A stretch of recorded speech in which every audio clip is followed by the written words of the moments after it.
कई लोगों का ये सवाल होता है कि कोई एक ही नहीं, बहुत सारे लोग पूछते हैं, इसको कोई अपने से पर्सनल मत लेना। कई लोग कहते हैं कि हमें गुस्सा बहुत आता है, और कल भी मुझे 7-8 लोगों ने ऐसा बोला है। देखो, गुस्सा एक शरीर की प्रतिक्रिया है। शरीर की प्रतिक्रिया से गुस्सा आता है। शरीर के तत्वों का इस तरह से आपका संयोजन है, उस संयोजन से वह प्रतिक्रिया उत्पन्न होती है। लेकिन अब इस प्रतिक्रिया को किस तरह से बैलेंस किया जाए, वह बहुत महत्वपूर्ण है। आप चाहे कहीं भी चले जाइए, आप इस चीज़ से मुक्त नहीं हो पाओगे जब तक अपने आप को बैलेंस नहीं करोगे। और बैलेंस करने का सबसे उत्तम उपाय ये है कि हम किससे जुड़ें? जो संपूर्ण संतुलन है, पूर्ण संतुलन है, अमर संतुलन है, उससे जुड़ेंगे। उससे जुड़ेंगे तो क्या होगा? हमारी जो कोशिकाएं हैं वो सेटल होना शुरू हो जाएंगी। हमारे शरीर की कोशिकाएं, हमारे न्यूरॉन्स धीरे धीरे सेटल होना शुरू हो जाएंगे। जब सेटल होना शुरू हो जाएंगे तब फिर कोई भी चीज़ हमारे सामने आएगी तो उसकी प्रतिक्रिया हम नहीं देंगे।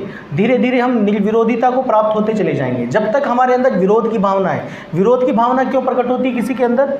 विरोध की भावना ही गुस्सा लाती है, इच्छा ही गुस्सा लाती है, कमी ही गुस्सा लाती है। हमारे अंदर जो कमी होती है वही तो गुस्सा लाती है। तो विरोध की भावना, ये कमी क्यों होती है हमारे अंदर? तत्वों की वजह से, तत्वों के मिसमैनेजमेंट की वजह से ये हमारे अंदर होती हैं।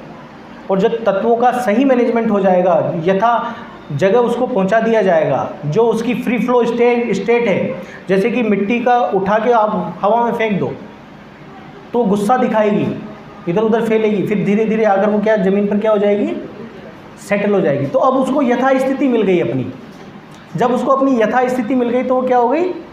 सेटल हो गई। लेकिन जब तक उसको यथास्थिति नहीं मिलेगी वो इधर उधर घूमती रहेगी, किसी की आँख में आएगी, किसी की नाक में आएगी, है ना। जैसे उसको यथास्थिति मिली वो शांत हो जाएगी। ऐसे ही हमारी सारी कोशिकाओं को, हमारे सारे तत्वों को जब तक यथास्थिति नहीं मिलती, जो चाहिए उनको, उस अवस्था में वो नहीं आ जाते, उस तृप्ति में वो नहीं आ जाते, तब तक हमारे अंदर ये उछल कूद करते रहेंगे विकार सारे। विकारों को मारना नहीं है हमें, मैं ये पहले भी बोलता आया हूँ। विकारों को संतुलित करना है, क्योंकि विकार हैं तो जीव है, ये शरीर है तो विकार है ही। लेकिन इनका क्या करना है? हमें संतुलन करना है, इनको मिटाना नहीं है। विकार तो मिटेंगे जब तुम मिट जाओगे। तुम मिटोगे तो विकार मिटेंगे। तुम्हारे जब तक तुम जीवित हो तब तक विकार है ही, शरीर है तब तक विकार हैं। और मिटोगे कैसे? वो परमात्मा से जुड़ने के बाद। और परमात्मा से जुड़ने पर सबसे पहले आपके अंदर संतुलन आता है, संतुलन के बाद तृप्ति आती है, तृप्ति के बाद आप में अमृत उपलब्ध होता है, और अमृत उपलब्ध होने के बाद आप में मिटाव आता है। इस तरह से तो कोई भी आपके शरीर की भावना हो, नेगेटिव थॉट्स आते हो, ओवर थिंकिंग आती हो, बहुत ज़्यादा चिड़चिड़ापन हो, ये सब क्यों है? किस वजह से हैं? इनका एक ही वजह है, वो है शरीर में कमी, असंतुलन। वो कमी और संतुलन का सेटलमेंट जब तक नहीं होगा तब तक आप में ये बने रहेंगे, चाहे जो जहाँ जाना है वहाँ जाओ। और देखो, इंसान का काम ही यही है, प्यास लगेगी तो 10 कुएं ढूंढेगा, है ना। 10 कुएं ढूंढना उसका काम है, क्योंकि उसकी प्यास नहीं बुझ रही है तो वो तो कोशिश करता रहेगा। जब उसको सही कुआं मिल जाता है और सही कुएं मिलने के बाद उस पर ठहर जाता है। कभी कभी क्या होते हैं, हम कुएं ढूंढने की जल्दबाजी में पानी वाले कुएं को भी छोड़ देते हैं, है ना। पानी वाले कुएं तक टिक ही नहीं पाते, क्योंकि हम 10 कुएं ऐसे देख लिए होते हैं जो खाली होते हैं। तो जब वो भरा कुआं होता है उसमें भी निगाह डालते हैं तो हमारी वो पिछली भ्रांति की वजह से वो भी खाली नजर आता है कि ये भी खाली है, और फिर वो आगे बढ़ जाता है ना।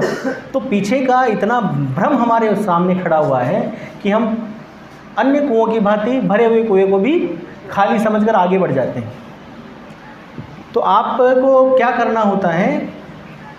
परमात्मा से जुड़े बगैर कल्याण नहीं होगा, कोशिशें कितनी ही कर लो। कई लोग क्या है, इसी जुगत में पूरा जीवन निकाल देते हैं, जीवन ही छोड़िए कहीं जीवन निकल जाते हैं, फिर भी उनको शांति नहीं मिलती। तो शांति मिलेगी, सबसे पहला काम क्या है शांति का?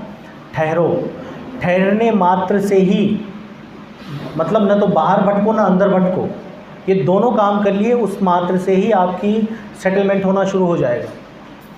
आप में सहजता आनी शुरू हो जाएगी, अपने आप आनी शुरू हो जाएगी। इसी को समर्पण कहते हैं।